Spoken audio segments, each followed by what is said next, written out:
What's going on, guys? So I wanted to come on here and talk about something that I think is often overlooked. In terms of training, people often think of how much volume should I do, how much frequency, like how many times a week should I hit a certain body part. And I think intensity is the most important aspect in terms of training that like I said, is often overlooked. People don't really consider how hard they have to push themselves. They just want to know, how many times a week should I hit chest? How many times a week should I hit biceps if I want to get them bigger? But the key to growth and the key to improvement is intensity. So, people talk about intensity all the time, but what does that really mean? Like how far do you have to really go in terms of, you often hear the phrase training to failure. And, what does that really mean? Some people might think that they're training to failure, but they're not. Most likely they're not. So here is something that I have used over the years to really push my body to its limits. Um, I'm going to use like the leg press, for example. So I often like do a couple warm up sets, and then I will have a heavy set and then a back off set, or maybe two sets of 6 to 8 or something like that. Whatever. I'll have like at most three sets to failure, but usually around two. Two is my sweet spot, and it is for a lot of people. So those two sets are taken to absolute failure. So what does that actually mean? So when you train to failure, it means you literally cannot get a single inch more. Like you like the weight is literally coming back down on you. And that's why it's also good to have a spotter. But what I think about when I'm in the trenches, when I am in those final reps, when I all I'm thinking about is, how bad do I want it? I envision my little brother and my mom. They both have a gun to their head. And if I do not get the weight up, the trigger is going to be pulled. Like that's the place that like you literally have to be willing to go. Like in your head, it's a dark place, but it, you know, in the face of fear, people do the unimaginable. You literally get a second wind of strength.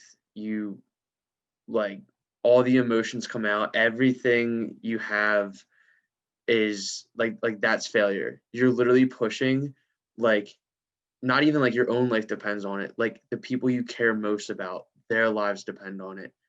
I've heard Guy Cisterino talk about this. Dorian Yates was a big believer in very high intensity training to failure, and he also mentioned in some of his videos a similar thing, having like someone you care most about their gun to their head, and if you don't get the weight up, they're done. Guy Cisterino also touched on, you know, for example, again the leg press. He would imagine the people he cared most about were under the leg press, and if he didn't push the weight up, they would get crushed. It's not even a thing about like, I get crushed, like, all right, like that's whatever. But it's like the people you care most about, there's a certain desperation that comes with that, where it's your responsibility to take care of them, and you're not going to let anything happen to them. So imagining that their life is on the line is, it's kind of a messed up way to go about it, but it absolutely pushes your body to its limits in terms of, your mind fails before your body most of the time. So going to that dark place and, really pushing the limits of your mental capacity as well will push your physical abilities as well. So just a little thought. Also in terms of, how much does it really take to be the best? A little story. So when I was about 10 weeks out from one of my shows last year, my family and I went to Aruba. So we went for the week. It was like first week of the summer. It was 10 weeks out. So I easily could have, said screw it and like cheated on my diet, like didn't really care. I had enough time. I was already pretty lean at the time. But I didn't want to just step on stage just to step on stage. And even though it was just like, it was my pro debut, it didn't matter to me. Like every time I do something, I'm gonna do it. It's gonna be my absolute best. And if that means bringing chicken and beef and smuggling it into Aruba, then so be it. 'Cause that's exactly what I did. Um, we like buy like chicken and beef in the grocery store in Aruba is like insanely expensive. Like we went to the grocery store and like a pack of salmon was like $70. Insane. Because everything's imported. So what we did was we filled an entire suitcase full of oh well, all right, back up. A couple days before we cooked a bunch of chicken, or I cooked a bunch of chicken, beef, like ground turkey, fish, whatever, and we froze it. So then we froze it for a couple of days, so it was like pretty solid. And then the night before we left for the airport, we put it in a suitcase, praying that it would stay frozen the entire trip to Aruba, and thankfully it did.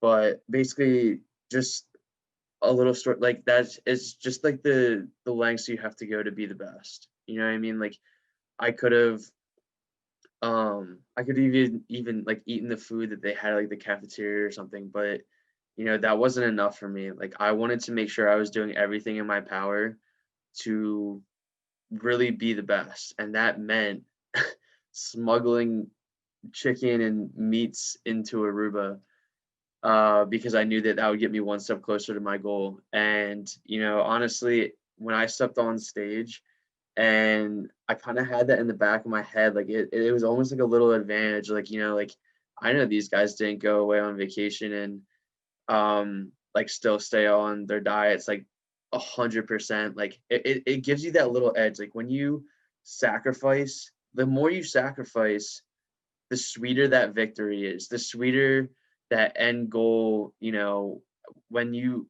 get to that stage and everything is just coming together, all those little sacrifices are playing back in your head, and you're like, I deserve to be here. Like this is what I have sacrificed for. This is where I'm supposed to be, and this is mine. Nobody can take that from me. I have done everything in my power, and I have left no stone unturned. So just little thought, that's kind of the lengths you have to go in terms of training and in terms of just overall mindset and what it really takes. So I hope you guys can take something from this, and I hope that you guys are able to kind of dig down, dig deep, and figure out how bad you really want it. And but if you want it more than anybody else, you'll be able to go to those lengths and do what most people can't. So thanks for tuning in, guys. More content will be coming out, little short videos like this. If you like it, like, subscribe, and comment. Subscribe and make sure that um, you keep up to date on all the videos that are coming out. A lot of stuff's gonna be pumping out. More podcasts featuring some big names, and more quick tips, like little series like this. So hope you guys enjoyed and have a great day.